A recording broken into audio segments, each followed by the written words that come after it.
नमस्कार मित्रांनो, युववाणी या कार्यक्रमात मी नम्रता आपल्या सगळ्यांचं स्वागत करते. तू स्वयंदीप हो या मालेत आज आपण आपल्या एका मित्राला भेटणार आहोत. त्याचा शिक्षणाचा प्रवास, त्याचा युनायटेड नेशन्समधला प्रवास आणि इतर देशांमधलं त्याचं शिक्षण, ह्या सगळ्या गोष्टी आपण समजून घेणार आहोत, जाणून घेणार आहोत त्याच्याच तोंडून. त्याचं नाव आहे प्रजेय नागदेवे. प्रजेय, कार्यक्रमात तुझं स्वागत आहे. Thank you so much. मित्रांनो, प्रजेय हा लास्ट इयर स्टुडंट आहे नॅशनल लॉ युनिव्हर्सिटी हैदराबाद इथे.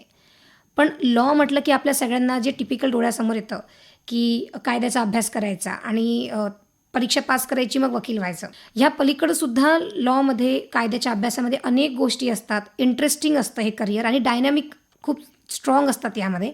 ह्या सगळ्या गोष्टी आपल्याला आज प्रजेयकडून समजून घ्यायच्या आहे. तर प्रजेय, सगळ्यात आधी आम्हाला हे सांग की तू लॉ करायचं हे का ठरवलंस? माझे ॲक्च्युली खूप अलग अलग रिझन्स होते लॉ चूज करायचे. सगळ्यात प्रिलिमिनरी रिझन तर हा होता की माझं एड्युकेशन कशामध्ये राहिलं आहे.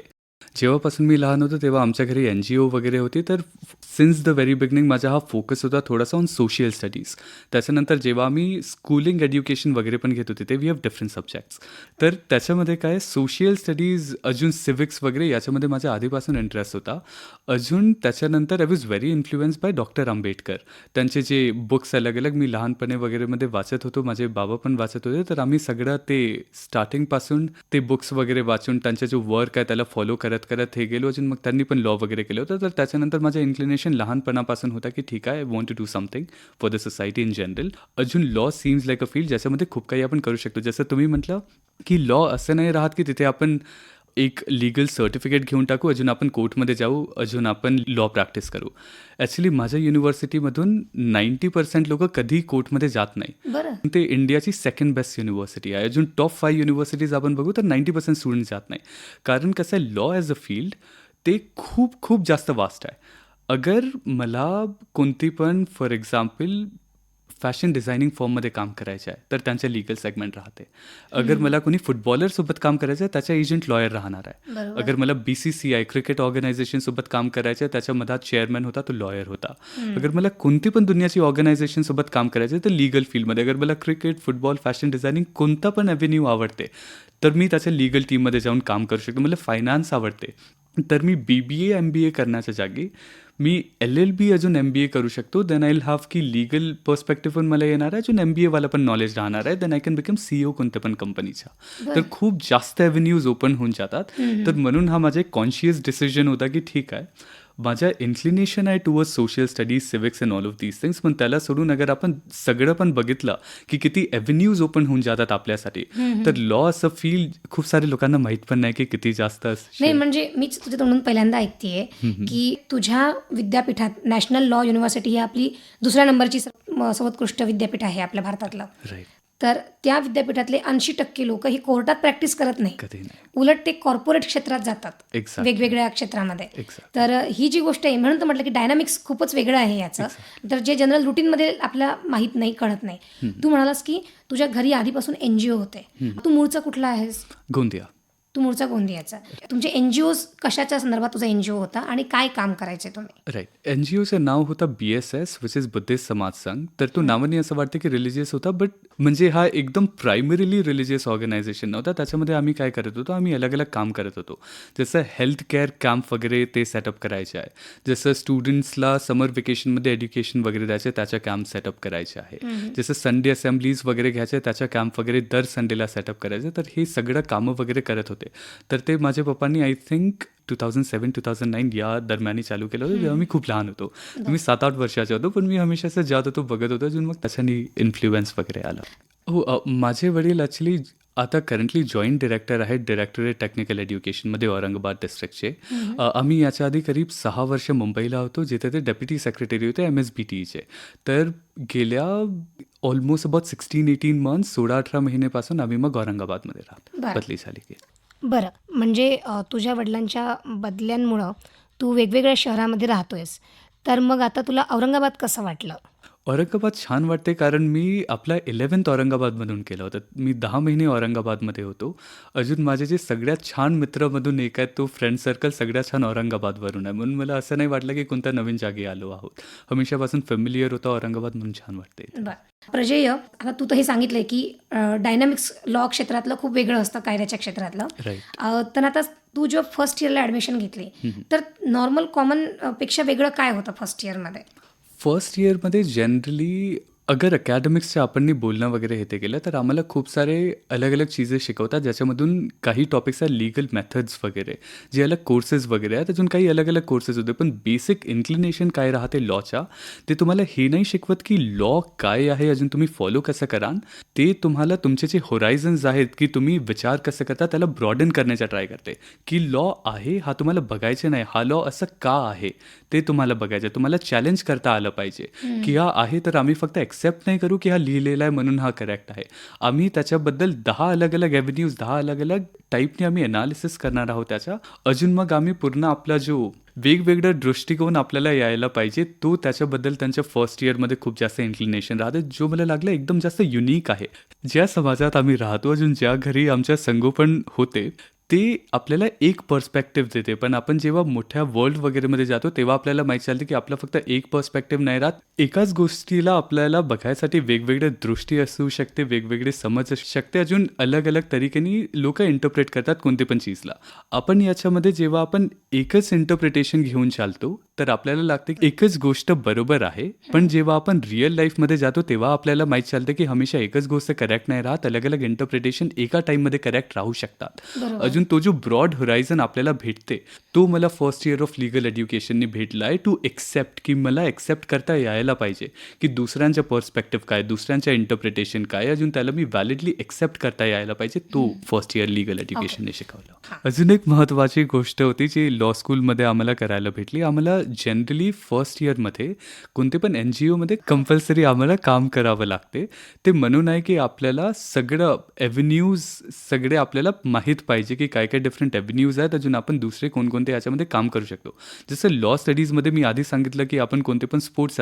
याच्यामध्ये फॅशन डिझायनिंगमध्ये जाऊ शकतो त्याच्यानंतर खूप अलग अलग ॲव्हेन्यूज पण आहेत विच इज सोशल वर्क एक सोशल वर्क आहे एन जी ओवर काम करून आपण युनायटेड नेशनसाठी पण काम करू शकतो लोक वर्ल्ड बँकमध्ये जाऊ शकतात लोक युनेस्कोमध्ये जाऊ शकतात तर असं अलग अलग याच्यामध्ये आपण जाऊ शकतो अजून त्याचा जो बेस बनवते तो आपला एन जी ओवाले इंटर्नशिप बनवते ज्याच्या इथे आमची लॉ स्कूल थोडासा इन्क्लाइन करायला आम्हाला प्रोत्साहित करते बरं.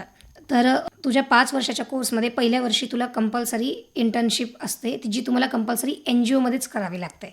आता रिसेंटली तुला आम्ही इथे बोलवण्याचं कारण म्हणजे तू रिसेंटली युनायटेड नेशन्स म्हणजे संयुक्त राष्ट्रसंघात गेलेला आहे आणि तिथे पाण्याच्या प्रश्नावर तिथल्या चर्चेमध्ये सहभागी झालेला आहे तुझी मतं तिथे नोंदवलेली आहेस तर तो प्रवास कसा घडला हा सविस्तर आम्हाला सांग. तर आमचं जेव्हा फर्स्ट इयर जो कंपल्सरी एन जी ओमध्ये राहते तर त्याच्यामध्ये मी ॲक्च्युली स्टार्ट केलं होतं सोच इंडियापासून सोच इंडिया छत्तीसगड वगैरेमध्ये आहे तिथे थोडाफार वर्क केलं होतं अजून मग त्याच्यानंतर सोच इंडिया ही ऑर्गनायझेशन काय काम करते?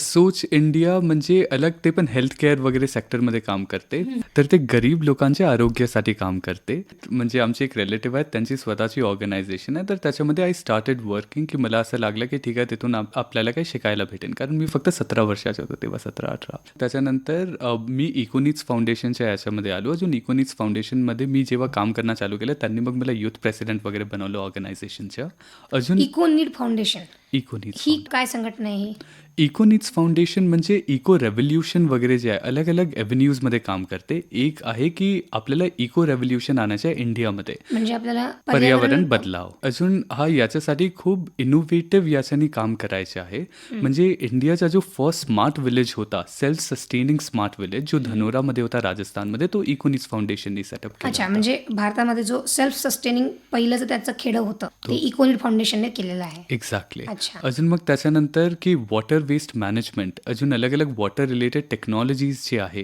त्याचे पेटन्ट्स वगैरे इकोनिक्स फाउंडेशनने केलं होतं अजून मग ते पेटन्ट्स दुसऱ्यांना देतात तर मग त्याच्यामध्ये काय झालं होतं कारण एवढा सगळं काम वगैरे करत होते मग युनायटेड नेशन्सने इकोनिक्स फाउंडेशनला स्पेशली अक्रेडिटेड ऑर्गनायझेशनचा दर्जा दिला अजून मग त्यांना इन्व्हाइट केलं होतं टू स्पीक बोलायसाठी अलग अलग अजून प्रेझेंट करायसाठी अलग अलग डिफरंट म्हणजे इको रेव्होल्युशनवर स्मार्ट विलेजवाले कॉन्सेप्टवर अजून राईट टू वॉटरवर तर राईट टू वॉटर अजून सस्टेनेबल डेव्हलपमेंट गोल 6 आहे त्याच्यामध्ये त्यांना लीगल पर्स्पेक्टिव्ह पाहिजे होता. ओके, म्हणजे संयुक्त राष्ट्रसंघांनी जी शाश्वत उद्देश त्यांनी जे सांगितलेले आहे की आपल्याला ह्या गोष्टी आपल्याला आवश्यक आहे जर आपल्याला एक चांगलं आणि उत्तम पर्यावरण तयार करायचं असेल, एक चांगली पिढी तयार करायची असेल. त्यामध्ये 6व्या नंबरचं जे गोल आहे, 6व्या नंबरचा त्यांचा जो उद्देश आहे तो असा आहे की पाणी जे आहे हा मूलभूत अधिकार आहे आणि तो प्रत्येकाला मिळाला पाहिजे. करेक्ट. तर basically you are talking about that 6 number goal of United Nation sustainable goals. Right. तर त्या संदर्भात तुमचं काय काम आहे? तर त्याच्यामध्ये ॲक्च्युली एक आम्हाला खूप चेंज आणायचं होतं विच इज आपण पाण्याच्या अधिकारला मूलभूत अधिकार म्हणून स्वीकारत नाही. त्याला आपण भारताचा जो कॉन्स्टिट्यूशन आहे त्याच्या आर्टिकल 21च्या तहत आपण इंटरप्रेट करू शकतो, पण त्याचा एक अलग दुसरा फंडामेंटल राईट नाही आहे कॉन्स्टिट्यूशन ऑफ इंडियामध्ये. तर आमचा हा होता की सस्टेनेबल डेव्हलपमेंट गोल 6 मध्ये आम्ही आर्ग्यू करू की आम्हाला गव्हर्नमेंट ऑफ इंडियामध्ये अजून युनायटेड नेशन्समध्ये पण की राईट टू वॉटरला आपण fundamental right of every citizen हा आपल्याला ॲक्सेप्ट करता आला पाहिजे. अच्छा, म्हणजे तुमची चळवळ ही बेसिकली पाण्याचा अधिकार हा मूलभूत अधिकार म्हणून आपल्या घटनेचा भाग व्हावा Right. यासाठी तुमचे प्रयत्न सुरू आहेत. Right, exactly. तर मग त्याच्यामध्ये मग आम्हाला हे बघायचं होतं की आपल्या देशाच्या संविधानामध्ये काय तरतुदी आहेत, अजून आम्हाला हे पण बघायचं होतं की दुसऱ्या देशांच्या संविधानात काय तरतुदी आहेत. त्यांना मग आम्ही सगळ्या याच्या एनालिसिस करणार होतो, अजून मग त्याच्यानंतर प्रेझेंट करणार होतो की काउंट राहायला पाहिजे एक एक्झाम्पल सेट करायसाठी. तर मग त्याच्यामध्ये माझ्या ॲक्च्युली हा गोल होता की तिथे युनायटेड नेशन्समध्ये 3 अलग अलग टाईपचे इव्हेंट्स राहतात. पहिले एक प्रिलिमिनरी इव्हेंट्स वगैरे राहते जिथे पूर्ण जे देशाचे हेड्स वगैरे आहेत, जसं अँटोनियो गुटेरेस आहे जे युनायटेड नेशन्सचे सेक्रेटरी जनरल आहेत, हे लोक सगळे बोलणार आहेत. त्याच्यानंतर मग साईड इव्हेंट्स राहतात, अजून एक्सटर्नल इव्हेंट्स राहतात. तर हे साईड इव्हेंट्स एक्सटर्नल इव्हेंट्स जे लॉच्या रिलेटेड आहेत ते मला अटेंड करायचं होतं. मग ते जे लॉच्या रिलेटेड जेवढे पण डिस्कशन होणार आहे तिथे माझा जो कॉन्ट्रीब्युशन आहे सस्टेनेबल डेव्हलपमेंट गोल 6 अजून राईट टू वॉटरच्या तहत ते मला त्यांच्यासोबत डिस्कस करून कोलॅबरेशन एक वाढवायचा होता. युनायटेड नेशन्सच्या मेन गोल ॲक्च्युली जसं आपला बेसिक राहतं की आपल्याला पेपर प्रेझेंट करायचे, तर तिथे असं नाही राहत की आपण तिथे जाऊ काही लोक बसले राहते ना अजून आपण पेपर प्रेझेंट करू, तसं नाही राहत. तिथे आपल्याला काय करायला लागते, कारण दुनियाभरचे सगळे लोक येतात. तर जेव्हा साईड इव्हेंट या कोणता पण प्रिलिमिनरी इव्हेंट होत आहे त्याच्यानंतर मग आपल्याला we have to discuss with them, त्यांच्यासोबत बोलायला लागते, चर्चा करायला लागते, अजून मग आपण जे काम करत आहोत ते त्यांना सांगायला लागतं. त्याच्यानंतर कोलॅबरेशन वाढवायला लागते. फॉर एक्झाम्पल एक असं झालं होतं की तिथे आमचे जे प्रियानंद आगडे होते जे इकोनिक्स फाउंडेशनचे फाउंडर आहेत, त्यांनी चर्चा करून काही युनायटेड अरब एमिरेट्सचे जे मिनिस्टर आहेत त्यांच्यासोबत बोलणं वगैरे केलं होतं, अजून इंटरॅक्शन झाला होता. त्याच्यानंतर त्यांना स्मार्ट विलेजचे प्रोजेक्ट्स युनायटेड अरब एमिरेट्समध्ये भेटले, तर आता ते त्याच्यामध्ये काम करणार आहेत. तर तो जनरल पूर्ण युनायटेड नेशन्सच्या राहते की तुम्ही काय काम करत आहात ते तुम्ही त्यांच्यासोबत तिथे जाऊन सगळे लोकांसोबत तुम्ही डिस्कस करा. अच्छा, म्हणजे तुम्ही बेसिकली तुम्ही जे काही शोध लावलेले आहेत सगळ्या शाश्वत विकासासाठी ते तुम्ही दुसऱ्यांसोबत शेअर करा.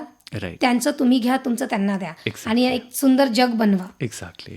तिथे तू ऑक्सफर्डने ऑर्गनाईज केलेल्या एका कार्यक्रमात सुद्धा सहभागी झाला होतास, तर त्याबद्दल आम्हाला सांग.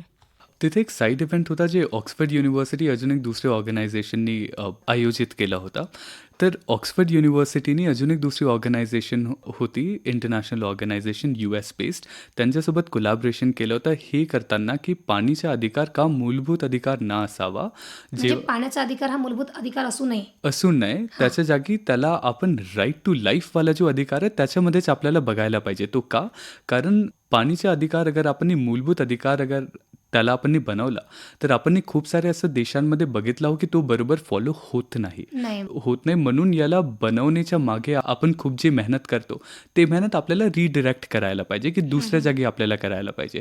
पण मग त्याच्यामध्ये कॉन्फरन्स जेव्हा त्यांची चालत होती तेव्हा मी त्यांच्या जे हे सांगत होते त्यांना इंटरजेक्ट केलं. मी तिथे मग माझं मत मांडलं की का नाही करायला पाहिजे. तर सिम्पल असं आहे की अगर आपण एवढंच म्हणू की नाही ठीक आहे मूलभूत अधिकार कारण लोक फॉलो नाही करत म्हणून नाही असावा, हा खूप जास्त नकारात्मक आर्ग्युमेंट होऊन जाते. का, कारण आपण हे पण म्हणू शकतो की आपला जसं CRPC CPC वगैरे आहे त्याच्यामध्ये मर्डरला आपण हे करतो की क्रिमिनल आहे, पण तरी पण आपण बघतो की हर दिवशी 10 मर्डर होत आहेत. याचा अर्थ हा नाही आहे की आपण सीधा हे म्हणून टाकू की CRPCला आम्ही फॉलो नाही करणार आहोत. त्याचं तो काम नाही आहे. त्याचं काम आहे की हा आहे अजून आपल्याला काम आता करायचे आहे त्याच्या इम्प्लिमेंटेशनवर की आपण अलग अलग याच्यावर इम्प्लिमेंट कसं करू.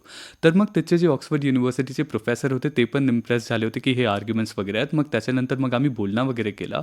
तर साईड इव्हेंट्समध्ये नंतर गॅदरिंग वगैरे पण राहते, स्पेसिफिक गॅदरिंग. तर तिथे मग मी त्यांच्यासोबत अजून 15-20 मिनिट डिस्कशन केलं. मग त्यांनी सांगितलं, की एक इंडियाचीच मुलगी आहे जी ऑक्सफर्ड युनिव्हर्सिटीमध्ये शिकत आहे. ते याच्यावर रिसर्च करत आहे, की का नाही राहायला पाहिजे. अजून आमच्यासाठी हा छान होईल, की दुसरा पण पर्स्पेक्टिव्ह आम्हाला भेटेन, की आम्ही ॲनलाईज कसं करू शकू.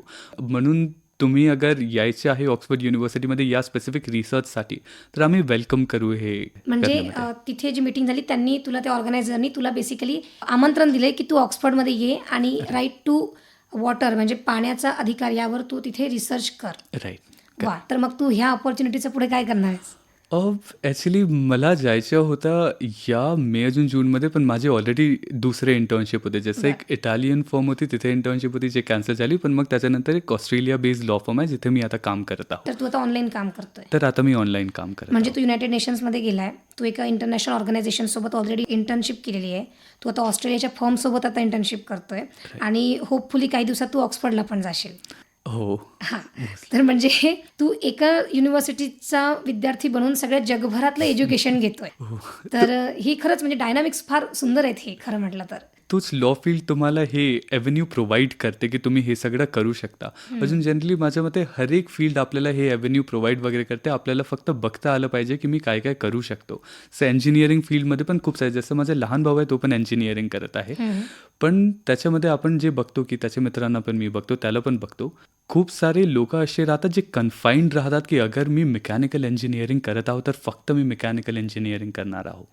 पण आपल्याला काय करायला पाहिजे, एकदम वास्ट विचार करायला पाहिजे, की इवन इफ अगर मी मेकॅनिकल इंजिनिअरिंग करत आहो, मला सॉफ्टवेअरचं पण नॉलेज पाहिजे, मला दुसरा पण नॉलेज पाहिजे, ताकी मी एकदम ओव्हरऑल कंप्लीट ह्युमन बीइंग बनू शकेन.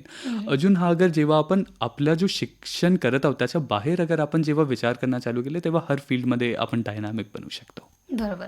प्रजय, भारतातली ओव्हरऑल जी पाण्याची परिस्थिती आहे त्याबद्दल तुझं निरीक्षण काय आहे?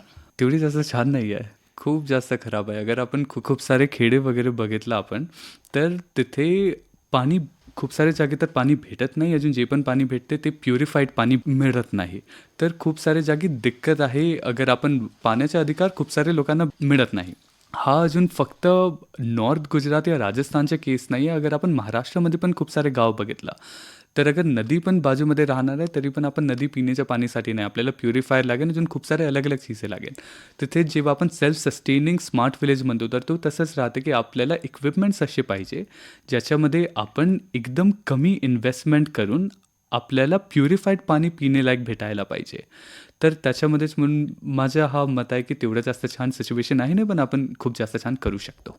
जसं आपण खूपदा आपण आपल्या मराठवाड्यामध्ये पण बघितलं, तर मधात पाण्याची एवढी कमतरता होऊन गेली होती, की आपल्याला ट्रेननी पाणी बोलवायला लागलं होतं. त्यामुळे आपण सगळ्यांनी मिळून जलसंधारण करण्याची गरज आहे. आता इतक्या सगळ्या गोष्टी तू करतोस, तुझ्या घरी पण NGO आहे, बाहेरच्या NGOत काम करतो, वेगवेगळ्या फर्मसोबत अटॅच आहे. तर फायनली तुला तुझ्या आयुष्यात काय करायचं आहे? करंटली तर मी खूप सारे ॲव्हेन्यूज आहेत ते एक्सप्लोर करत आहो. पण माझं फायनल असं आहे, की मला एक फायनान्शियल इन्स्टिट्यूशन वगैरे काही सेटअप करण्याची इच्छा आहे. अजून तो मग माझा एक एम राहणार आहे. म्हणून त्याच्यासाठी मी खूप सारे सेकंड इयरपासून आपला फायनान्शियल इन्स्टिट्यूशन्स, लॉ फर्म्सचे बँकिंग अँड फायनान्स डिव्हिजन वगैरे सोबत मी काम करत आलो आहो. हेच म्हणून की मला फार फायनान्सवाले एरियामध्ये करायचं, अजून फायनान्शियल इन्स्टिट्यूशन सेटअप करायचं. आधी मी ऑर्गनायझेशन सांगितलं होतं BSS, ते एज्युकेशनल सेक्टर वगैरेमध्ये काम करते. अजून अगर आपल्याला पर्सिक्युशन वाचवायचे तर फायनान्शियल सेक्टरमध्ये पूर्ण जे खेडे आहेत, अंडर डेव्हलप्ड खेडे आहेत भारतामध्ये, स्टार्ट तर खैर महाराष्ट्रावरून करायचं, नंतर बाहेर. तर अंडर डेव्हलप्ड जेवढे आहेत, अजून जे अंडर प्रिव्हिलेज लोक आहेत त्यांच्यासाठी काम करायचे आहे. म्हणजे अविकसित खेडे आणि गरीब लोक त्यांच्यासाठी तुला काम करायचं आहे. करेक्ट. आणि तू म्हणतो ते बरोबर पण आहे, की शिक्षणासोबतच त्यांना पायावर उभं करायचं असेल तर त्यांना रोजगार देणं फार आवश्यक आहे आणि त्यासाठी त्यांना फायनान्स करावा लागेल. करेक्ट. ओके. प्रजय, फक्त 22 वर्षाचा आहेस तू आणि सगळ्या जगभराच्या गोष्टी तुला माहिती आहेत. तुझी दृष्टी सर्वंकष आहे, व्यापक आहे. तर प्रजय, तू खूप छान माहिती आमच्या मित्रांना दिली आणि आय एम शुअर की यापुढे आमचे मित्र लॉमध्ये जेव्हा जातील तेव्हा तुझ्यासारखं सगळं जग एक्सप्लोर करण्याचा प्रयत्न करतील. एक छोटीशी गोष्ट आम्हाला सांग फक्त, की नॅशनल लॉ युनिव्हर्सिटी किती आहेत आपल्या भारतामध्ये? आपल्या भारतामध्ये 20 to 23 नॅशनल लॉ युनिव्हर्सिटीज जवळपास आहेत. प्रत्येक राज्यात एक आहे. आपल्या इथे महाराष्ट्रामध्ये 3 आहेत. ते का आहेत, त्यांचा कॉन्सेप्ट असा आहे, की जिथे पण एक हायकोर्ट आहे तिथे अच्छा. आम्हाला एक नॅशनल लॉ युनिव्हर्सिटी टाकायची आहे. ओके. तर जनरली जे 20 to 23 नॅशनल लॉ युनिव्हर्सिटीज आहेत, हर नॅशनल लॉ युनिव्हर्सिटीमध्ये 70 ते 80 डिफरंट सीट्स राहतात. ओके 70-80 सीट्स झाले, अजून त्याच्यानंतर त्याच्यामागे 70-80 हजार लोक ते अप्लाय करतात. ओके त्यांना मग एक एक्झाम द्यावं लागते ज्याचं नाव राहते क्लॅट, कॉमन लॉ ॲडमिशन टेस्ट. मग ते 12च्या नंतर एक्झाम होते, अजून मग त्याच्यामध्ये रँकच्या बेसिसवर आपल्याला ते अलॉट होते, जसं IIT JEE अजून नीटमध्ये अलॉट होते तसं. अच्छा म्हणजे याचा सुद्धा नीट IIT JEE सारखाच अभ्यास करावा लागतो. समजून घेणाऱ्याला जास्त कठीण नसेल. समजून घेणाऱ्याला काही पण कठीण नाही राहणार आहे, त्याला JEE पण आहे, नीट पण आहे. कारण ॲक्च्युली क्लॅट एक्झाम अशी आहे जिथे आपल्याला फक्त म्हणजे अगर आपल्याला नॉलेज नाही पाहिजे, आपल्याला इंटेलिजंट अजून स्मार्ट व्हावं लागते. कारण जेव्हा मी एक्झाम देत होतो तेव्हा मला 200 क्वेश्चन्स देत होते, अजून 120 मिनिट्स राहत होते. म्हणजे 200 प्रश्न आणि 120 मिनिट. 40 सेकंड, अजून काही काही प्रश्न अर्धे पेजेसचे राहत होते. तर तुम्हाला ते वाचायचे, ते ॲनालाइज करायचे, अजून लिहायचे. अजून त्याच्यामध्ये 50 मार्काचा जनरल नॉलेज राहत होता, ज्याच्या कारण माझ्या ॲक्च्युली हे जे अलग अलग मी जे ॲव्हेन्यूज एक्सप्लोर करतो ते ॲक्च्युली त्याच्यानी आलं होतं. कारण आम्हाला जनरल नॉलेज वाचायचं होतं. अजून दिवसामध्ये करीब 8 ते 9 तास रोज मी जनरल नॉलेज वाचत होतो. अच्छा तर म्हणून त्याच्यामध्ये अजून तो खूप कॉम्प्लेक्स राहते, कारण आपल्याला माहित नाही राहत काय येणार आहे, काय नाही येणार आहे. म्हणून हा असं नाही आहे की इझी आहे, खूप टफ नाही होऊन नाही जाते. म्हणजे याचा अर्थ नीट JEEच्याच तोडीची ही परीक्षा आहे आणि तितकीच मेहनत मुलांना घ्यावी लागेल. हो, मला 3 वर्ष लागले होते. मी 3 वर्ष प्रिपेअर केलं होतं. अच्छा पण प्रजय तुझ्यामुळं आय एम शुअर की अनेक मुलांना आता लॉ म्हणजे कायद्याच्या ह्या क्षेत्रामध्ये इंटरेस्ट आला असेल, कारण हे खूप डायनामिक क्षेत्र आहे. तर प्रजय तू आज आमच्या कार्यक्रमात आलास आणि खूप छान गप्पा मारल्या, त्याबद्दल आकाशवाणीच्या वतीनं मी तुझी आभारी आहे. धन्यवाद. Thank you so much.